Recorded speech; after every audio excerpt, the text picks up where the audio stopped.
Welcome to the Hockey Writers What's Kraken, a weekly show with our top Seattle Kraken writing crew, bringing you the latest news, rumors, trades, player grades, game results, and much more. From training camp to the playoffs, from the first ever puck drop to their future rivalries, our team covers everything that happens with the Kraken. So sit back, relax, and get ready to find out what's Kraken. Welcome to the THW What's Kraken show, hosted by me, Tom Pepper, Sean Raggio, and Adam Kierszenblat. Presented by the Hockey Writers, we talk Seattle Kraken hockey every week on iHeartRadio, YouTube, and wherever you get your podcasts. Make sure to check out our written work at thehockeywriters.com and follow the show on Twitter at What's Kraken Show, as well as our personal accounts at Tom Pepper, at Raggio9124, and at Adam K. Blatt. So we are back and we have even more Kraken hockey to talk about. So this show is really getting going here and I'm loving it. So before we jump into it, how have you guys been this week? You, Sean? Oh, it was Halloween weekend. I definitely went bold with my choice. I decided to go as Harry Styles, surprise the lady friend, now girlfriend.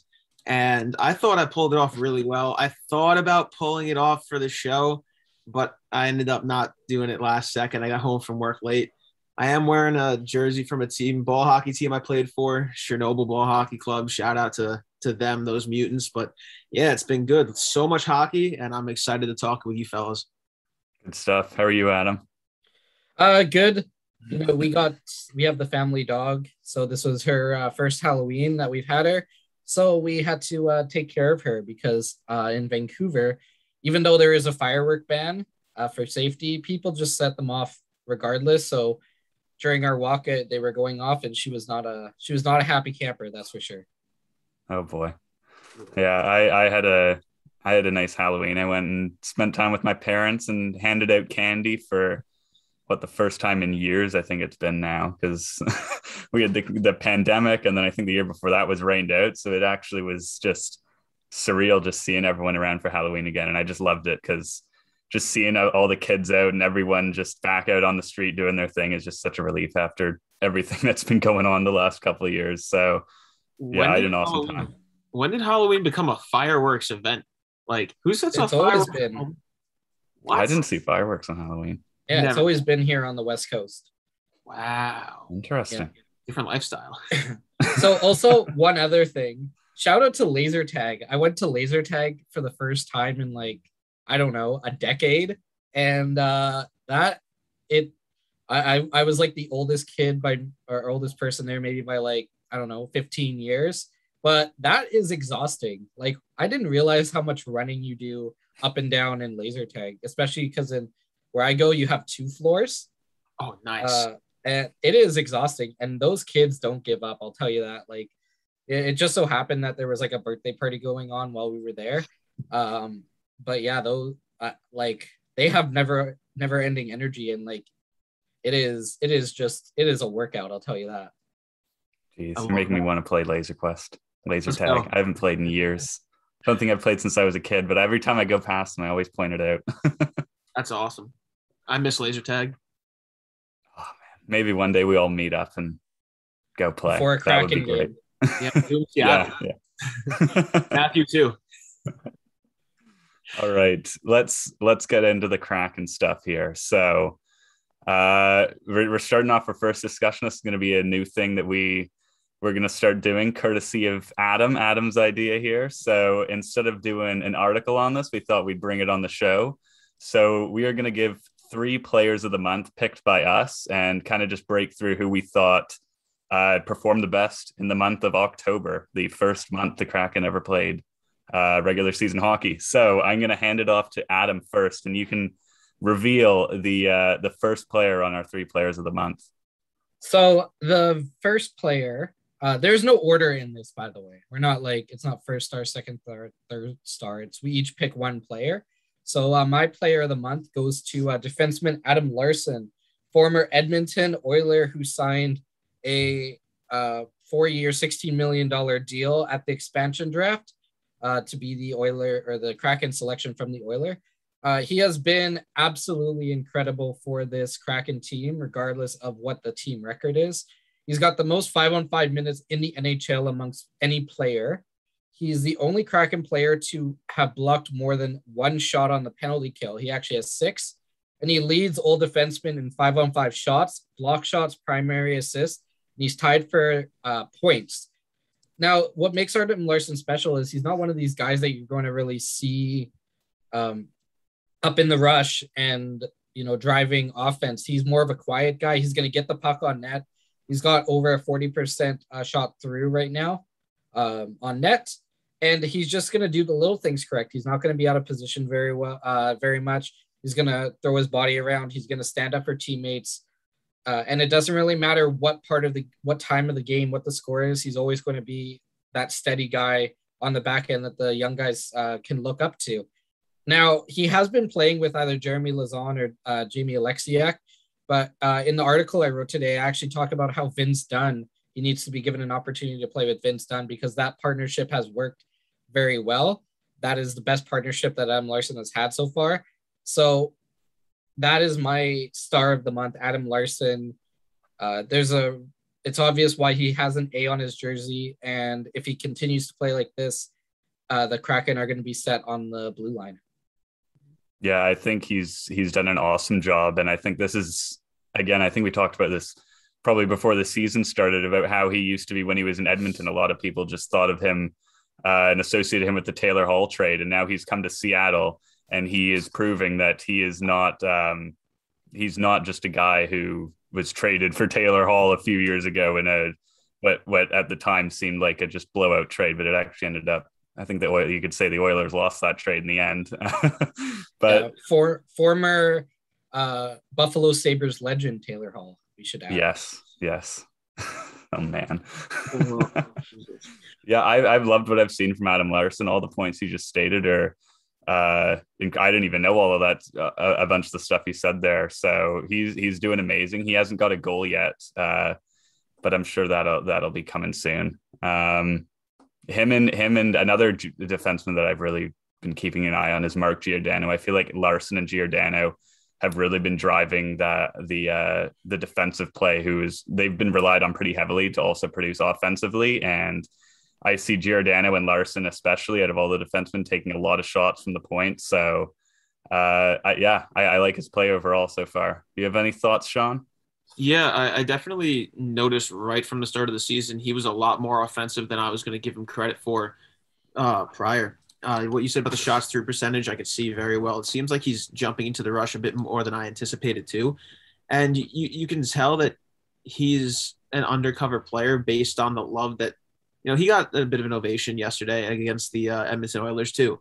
So fans do appreciate him, but you're not going to see it as outwardly as you would see appreciation for, this is an obvious one, but like Connor McDavid, et cetera, on that team. And I like his game. And I think that, as you said, that consistency is going to be key for them going forward. I think he had 5 blocks last night too. So yeah, very, very strong game. Good stuff. And we'll hand it back over to you, Sean, if you want to reveal the second of our, again, not in any specific order, but the second of the 3. So this choice for my player was made for me by my wonderful co-host because they just know me so well at this point.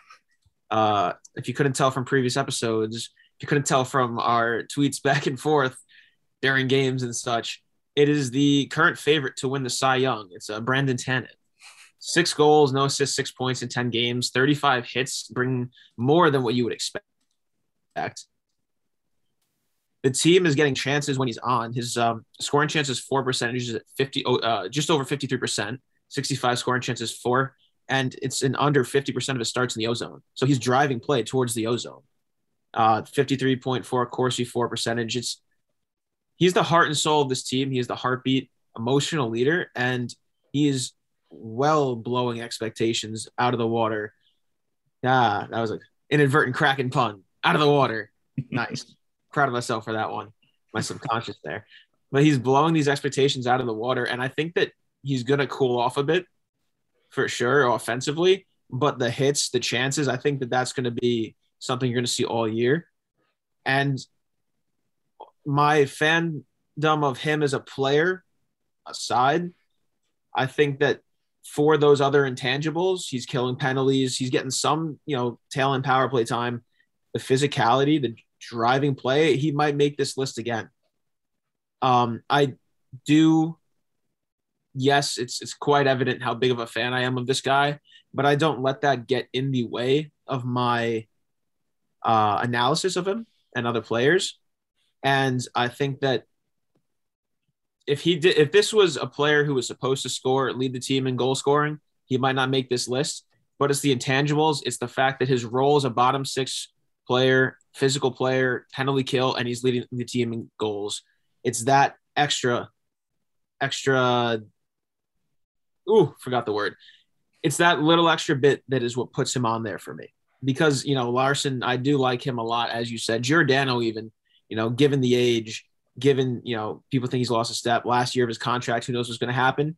And two goals, 4 assists in 10 games for Giordano. He could very well have been on here. But Tanev definitely, given the context surrounding his statistics, got to give it to Turbo. Yeah, it's hard not to like the play of Tanev. I've found him personally, and I'm sure many Kraken fans have just the way he battles for the puck and finishing every single hit. Like you mentioned, he has 35 hits in 10 games. That's quite a few. And I really, because every NHL player is probably given a lot of effort out there, but when you watch Brandon Tanev, it just seems like he is going 110% at least every time he's out there. I never see him take a shift off. And I love seeing it pay off for him. 6 goals in 10 games is just incredible. And not even the Kraken have won 3 games. 2 out of the 3 game-winning goals are Brandon Tanev. So this guy is coming up in timely moments, clutch moments, and he's proving that he can maybe sustain this play. But as you mentioned, it's early in the season, and he could very well cool off because this is not how he's been expected to perform earlier in his career. But we saw it with William Karlsson in Vegas when that started. There's going to be breakout guys on the Kraken most likely, and it looks like Brandon Tanev is clearly an early favorite for that. Do you have any last words on that, Sean? Or sorry, not Sean, Adam, before we go on to the final player? I mean, I've never heard of the player, so Sean says he's good. I'll just go with that. So, we knew Brandon Tanev was going to be this emotional leader from the start. We never knew that he was going to lead the team in goals after the first month. And he does it all with minimal power play time, which is very important to note. So it's very impressive. There's definitely going to be quite a few Tanev jerseys walking around Climate Pledge Arena, and Seattle has themselves a good player, despite the fact that his contract is a little bit long for the type of player he is. Right now, it's working out very well for them. Yeah, and just before we move on to the last player, I wanted to go back to Sean mentioning how he's just a great leader on this team. He's the emotional leader of this team, and I wrote an article about it the other day. And I am still surprised. I was surprised when it happened, and I'm still surprised now that he didn't get an A on his sweater, because honestly, since that expansion draft day, I've always seen him as one of the main leaders of this team. And I think he will have an A on his sweater at some point in Seattle, because I don't know. And the Kraken do a Brandon Tanev cam now. If you haven't seen his photo, he looks like he's just seen a ghost. Yeah, exactly. They do a Brandon Tanev cam during the games. Oh, I love it.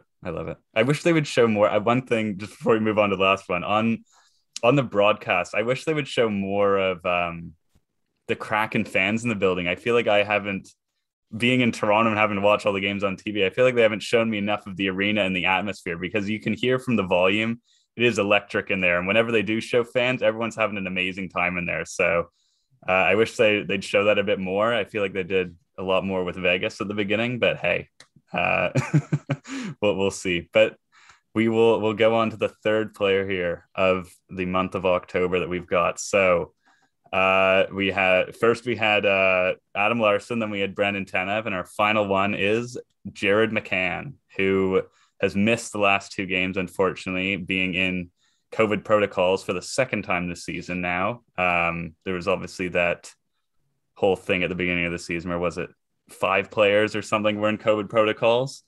So he's back in COVID protocols. I don't know if he's got COVID. I don't know if this is just precautionary. It's kind of hard to tell with this stuff anymore. I feel like it's a lot less transparent than it was during the pandemic. But he leads the team in points still, even despite missing these 2 games. So he's got 3 goals and 4 assists in 8 games played, and he scored points in 6 out of 8 games that he's played. So he's clearly having a very strong effect on this team offensively, and he's got a wicked shot. We've seen him use it on a number of occasions now. It can really catch a goaltender off guard with his quick release and his composure with the puck. And here's another stat I've got written down here. He is the second best shooting percentage on the Kraken right now at 21.4%, which is a pretty high shooting percentage. I'm assuming that's not going to be looking like that all season, but he's just been off to an absolutely incredible start. And I think the Kraken really, really missed him these past couple games here, where they lost to the Rangers and the Oilers. Both games they ran into very great goaltenders. So having a shot with McCann would have helped there. And hopefully he's going to be back soon, potentially on Thursday against Buffalo, because he is greatly missed. So I'll hand it over to you, Sean. Do you have any thoughts on McCann? Just that I feel like he's almost under the radar leading the team in points. I feel like you think of the guys who quote unquote should be up there: Jordan Eberle, Jaden Schwartz. I even wrote how I basically called Schwartz out after the Kraken Ranger game, and he scored a goal the next night. So I'm gonna take credit for that one. Nice one too.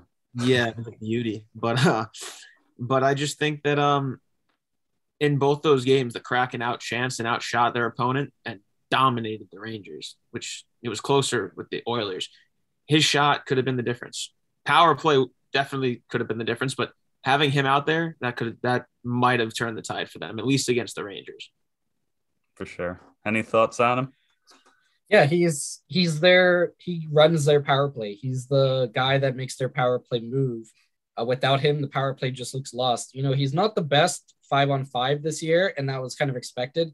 He's kind of moving up and down the lineup, but he is their power play engine, and he has been good for them on the power play. So hopefully he can figure out this, because he's been going back and forth into COVID protocol, out of COVID protocol throughout the year.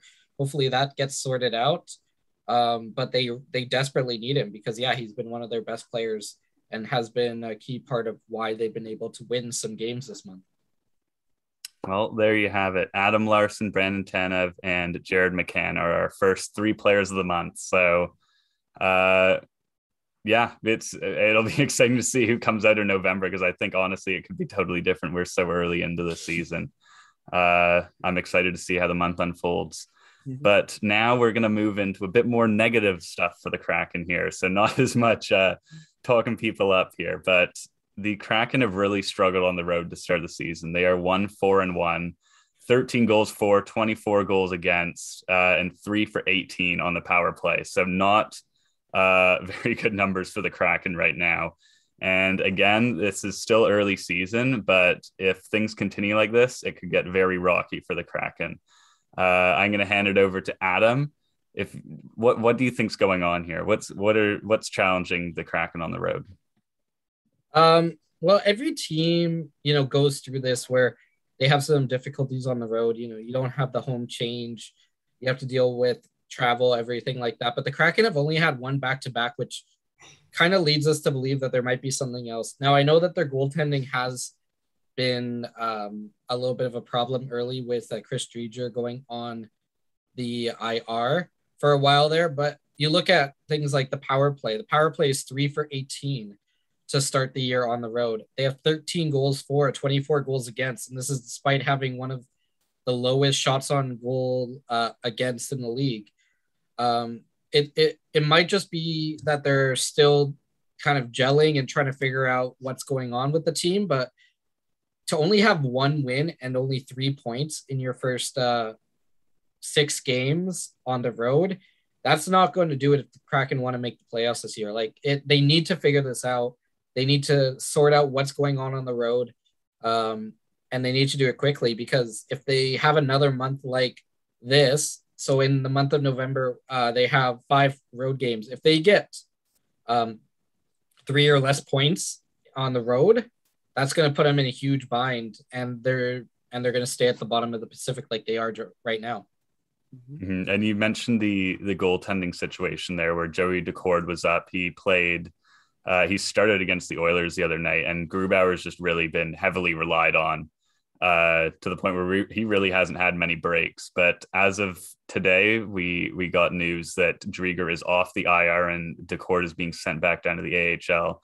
So I'm especially excited to see how that Grubauer-Drieger 1-2 punch and net works out, because that's something I remember we talked about quite a bit before the season started, about how this goaltending tandem could be super strong and really, really, really help out the Kraken. So it's great that he's healthy again and he'll get back, and maybe that'll help him on the road. But to you, Sean, what do you think's going on?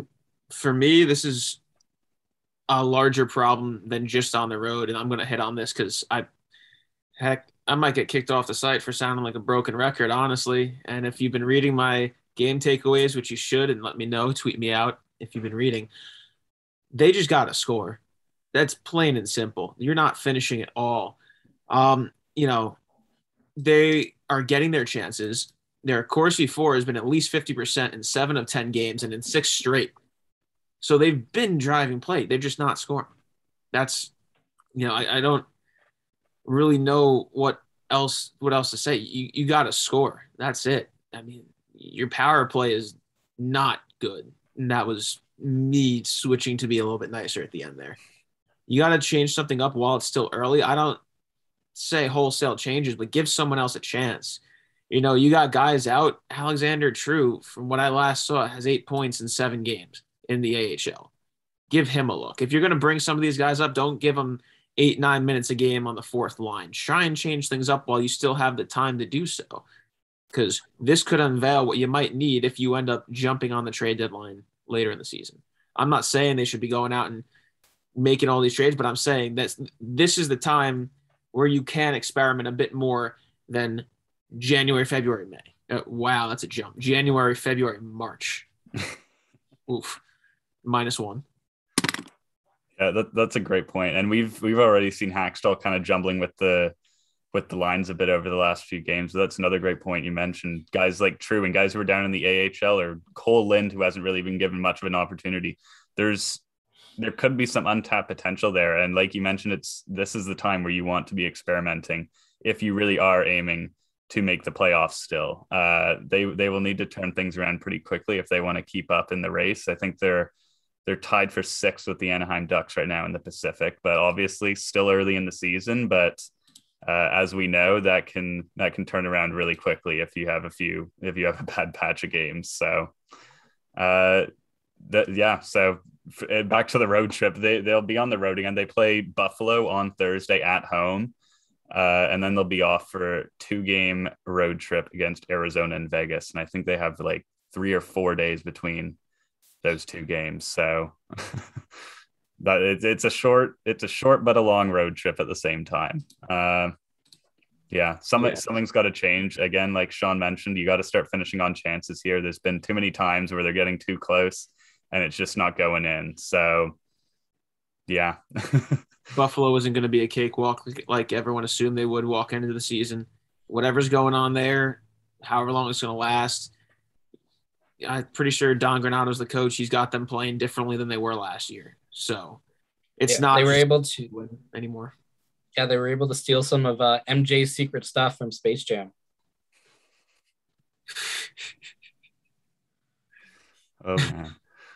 Yeah, the Buffalo Sabres are quite interesting right now. They're doing pretty well. I'm very excited to see how the Kraken do against the Sabres, because this is again one of those teams where you're wondering if these guys are legit or not. And we've seen it before where Buffalo has done very well at the start of a season and then completely tanked the rest of the way.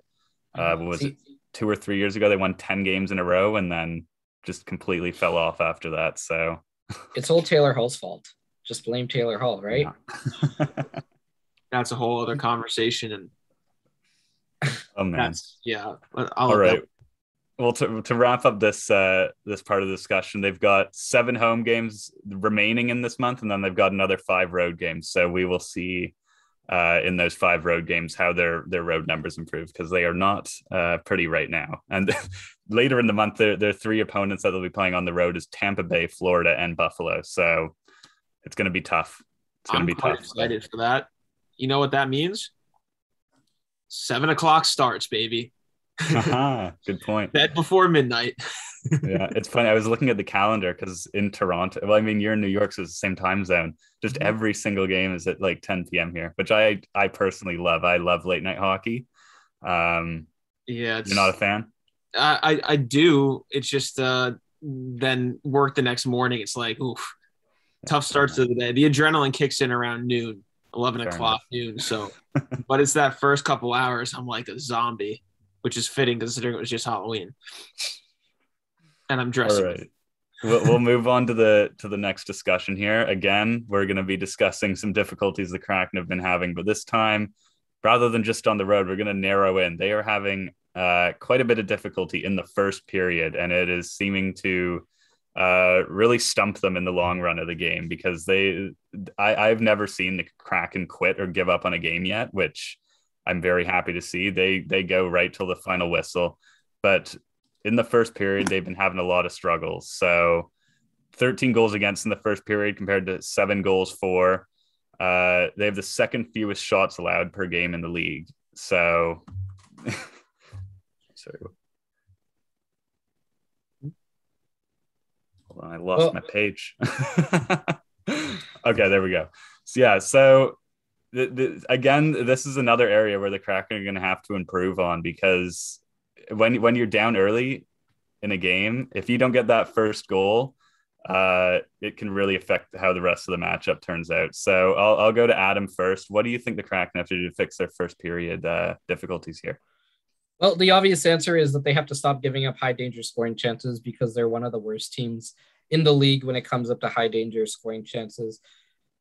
Yeah, like we said, they're not allowing, a ton of shots in the first period or throughout the game, really, which you would say, oh, well, maybe Philip Grubauer is not playing well, but he is playing well. The problem is that, a lot of their shots are considered high danger scoring chances. They're considered those, 2-on-1s, breakaways, goals where they're tipped in front of the net. So they're just not doing a good job of limiting the other team's opportunities overall. It's a complicated thing, because some teams are just not good in the first period. It happens, but they can't be relying on Phil Grubauer in the first period anymore, because it's obvious that something's not going right there, that he might be having some problems out of the gate.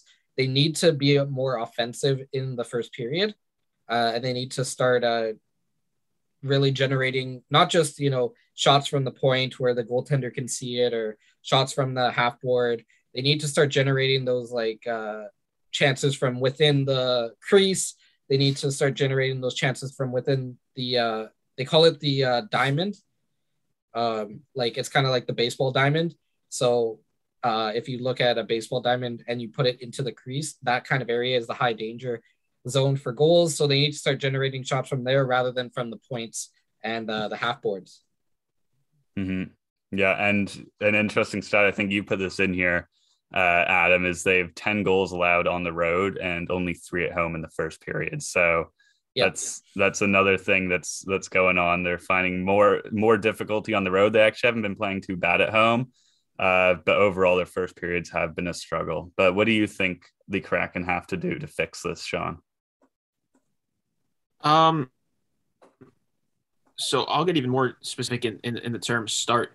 I'll concede that if they give up the first goal in the first period, fine, but they're doing it within the first 10 minutes of the period. Now that just completely takes all the wind out of your sails. At least if it's 15 minutes in, you had most of the period to get yourself going, and maybe you had a bad bounce. 7 of 10 games, I totally butchered the stat there, but 7 of 10 games, they've allowed the first goal in the first 10 minutes of the game. That takes you out right away. In several of those games, it was more than 1 goal in the first 10 minutes. How you want to win a game like that? You can't. Can you? Yes. Anyone can win on any given day. But realistically, you're shooting yourself in the tentacle. And that's the quickest way. Again, if you want to argue that, first period goals happen, fine. But within the first 10 minutes, within the first 5 minutes in some games, it's not going to do it. It's not it. I loved your shooting yourself in the tentacle. That was good. I was hoping y'all would appreciate that. Yeah. All right, I'm back to even. I'll take that plus. Oh man. Yeah, so I don't know what more there is to it. We're still early in the season, and they do have to start producing more of those high danger chances. But as you guys have mentioned, the goaltending has been strong, but opponents are getting into those areas, and whether that's you got to fix some things on defense, or that's just how the pucks bounce so far this season. There's some stuff that needs to be fixed, because when you go down, when the game starts, everyone always wants to get the first goal. That is every team's intention when it starts. You got to get that first goal, because once you get that first goal and you build momentum, it can really get you going. If you get the first one, you get the second one, you're up by 2 goals. You also have an assurance goal then. So it's, once you start going, you can build a lot of momentum off that. And the Kraken have not been able to really do that many times this season. And I think the way that they play, even when they're down, if they keep playing and they have that early lead, I think we could really see them dominate some of these games. So we'll see how the puck bounces in this month. Yeah. Any final thoughts on that? You mentioned earlier about the resiliency despite being down. I'm going to take that resiliency and just switch lenses a little bit. A couple of these guys are getting scratched and coming back and playing, giving Haxel a reason to play him. Donato scratched in the home opener, scored a goal the next game. Carson Soucy scratched the last several games. I think it was since the home opener as well, and he scored a beauty of a goal last night. So that's what you want to see. Make it hard for Haxel to make decisions. That's going to translate, I think, eventually. It might translate to just one goal in a future game that might not even matter, but it'll add up over time. Yeah. And you mentioned Soucy there. Soucy is another one of those defensemen that's just been playing incredible so far. He's only played in 6 games, but he's got 2 goals and 12 shots. So he's averaging 2 shots a game. And as we've seen, the Kraken are clearly going, trying to get their defensive corps to be a lot more offensive than a lot of other teams have them, and take a lot more shots than other teams. So Carson Soucy could be one of those guys that ends up getting those getting in all those games. Yeah, 3 of their 7 multi-goal scorers are defensemen, if I recall that stat correctly. So didn't have that on my bingo card. That's a very good thing to see. Excuse me. Yeah. So one thing I'll bring up before we wrap up here, and it's very important for the Kraken to realize, is that if they want to make the playoffs this year, Vegas is having all sorts of trouble injury-wise, and there's talk that this Jack Eichel deal is coming down to the wire with Vegas, and it's going to happen any day. If the Kraken are serious about making the playoffs, they need to make a move now, because Vegas, once they start getting their stars back, they're going to start taking off. But right now, they're really struggling in the standings. You have Brett Howden as your number 1 center right now because William Karlsson's out. Guys like Mark Stone are out. Guys like Max Pacioretty are out. So, this is Seattle's time to really put something together and make a run here. I know we talk about how you want to try to build momentum to the end of the season, but this is the time. If you can take some points away from Vegas. I know that they play them later this month in what will be the first ever revenge game in Kraken history, the first chance that they get to avenge a loss to an opponent. If you can take those points from Vegas, and you have other teams in the league that can start taking points from Vegas, the Kraken, it will go a long way for the Kraken in the case that they want to make the playoffs. Same with LA. They just lost Drew Doughty for a long time. So now is the time for the Kraken to really step on the gas and get some points, because the Pacific Division is hurting a lot. with the injuries and just sloppy play from some teams. So is my fantasy team, but that's neither here nor there. The Hockey Writers fantasy league too. So double that hurts pretty bad. Yeah, so we'll see if the Kraken can turn it around here, because this is, as you mentioned, this is the time where they can take advantage of a lot of things, such as Vegas and the Kings struggling with their injuries. But it's also, I'm going to be excited to see Jared McCann get back in there after missing the last 2 games. I want to see him continue and see if he really does evolve into the sniper that he's really shown to be at the start of the season. And I'm also, again, like I mentioned earlier, I'm really excited to see some more of Chris Drieger, because we only saw him for, what was it, half a game, and then he was on the IR, and I don't even know what happened there. Nothing. He didn't get injured in the game from what we saw on TV. But it's amazing that he's back now and he's healthy. So I'm very excited to see how this unfolds in the net, and I'm excited to see how the month of November goes, because we're still early in the season, and who knows, we could be talking about someone else next month who's suddenly lit the lamp up for the Kraken. So it's exciting times. Yeah. And just a final note from me before we head off. It's the calendar flipped. It's November now, and I will get into a verbal argument with you if you start playing Christmas music, but it is getting towards that season. So, everybody out there, maybe tip someone in food service an extra $1 to hold the door for someone, even if they don't say thank you.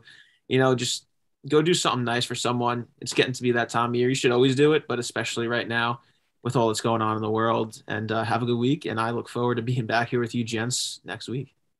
I love it. All right. Let's wrap it up then. Thank you for tuning into this week's episode of THW What's Kraken. We hope you enjoyed the show and look forward to next week, as we'll be breaking down any Seattle Kraken news and rumors that come up over the next week. Again, make sure to check out our written work at thehockeywriters.com and follow the show on Twitter at What's Kraken Show, as well as our personal accounts at Tom Pepper, at Raggio9124, and at Adam Kierszenblat. From Tom, Sean, and Adam, this has been THW What's Kraken.